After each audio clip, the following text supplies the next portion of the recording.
Alors j'espère que t'es prêt. Parce que dans cette vidéo, je vais t'expliquer pourquoi je pense qu'Henri PFR est un des DJ les plus prometteurs au monde.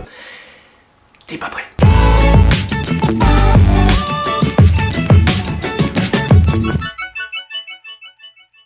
Pour commencer, Henri PFR, c'est quelqu'un qui a commencé le solfège à l'âge de 6 ans. Et ouais, ma gueule, ses parents l'ont forcé. Il affirme que sa formation en musique classique l'a vraiment beaucoup aidé dans l'électro. Ce qui fait donc d'Henri PFR un DJ complètement hors pair.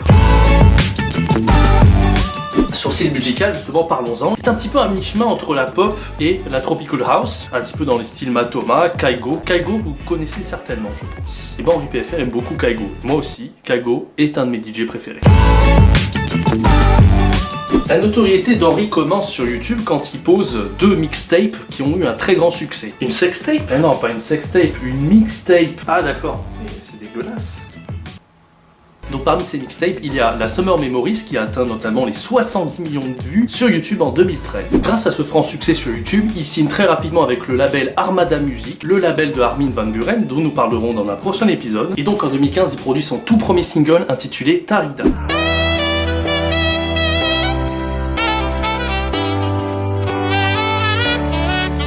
La même année, il signe également chez le label Sony Music et produit 2 nouveaux singles, Home et One People.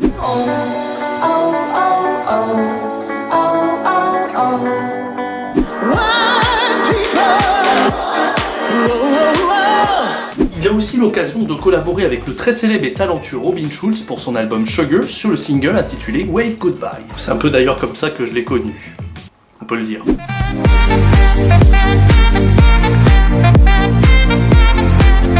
D'ailleurs, dans ce morceau, on reconnaît la présence de trompettes qu'on verra ensuite dans les singles Until the End et In the Mood, 2 de mes titres préférés, et de très loin.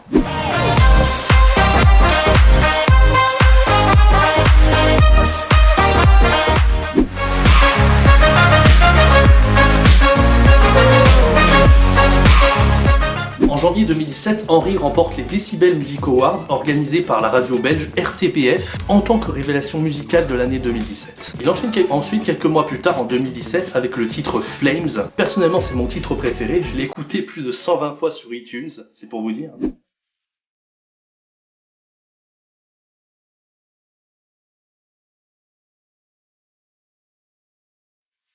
Fin d'année 2017, il nous concocte un tout nouveau single avec le chanteur Ozark Henry, Henri PFR, Ozark Henry, qui nous présente à la Grand Place à Bruxelles. Et Henri est totalement sorti de sa zone de confort pour ce nouveau titre. Je l'ai personnellement adoré, écouté plus d'une centaine de fois sur iTunes, encore une fois.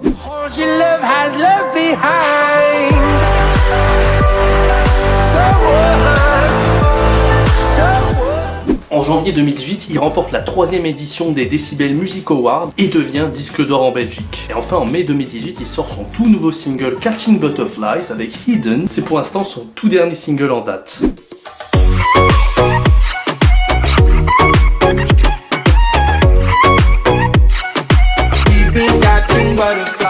Pas encore vraiment d'album prévu pour Henri, même s'il attend de trouver son propre style, soyez patient. Henri PFR a choisi le style électro parce que, je cite, « L'électro a beaucoup de possibilités au niveau musical et permet de créer de sons qui n'existent sur aucun instrument. C'est une approche décalée d'un art classique, pas moins exigeante, mais plus légère. » Si le nom de Lost Frequencies ne vous dit rien, une petite piqûre de rappel s'impose.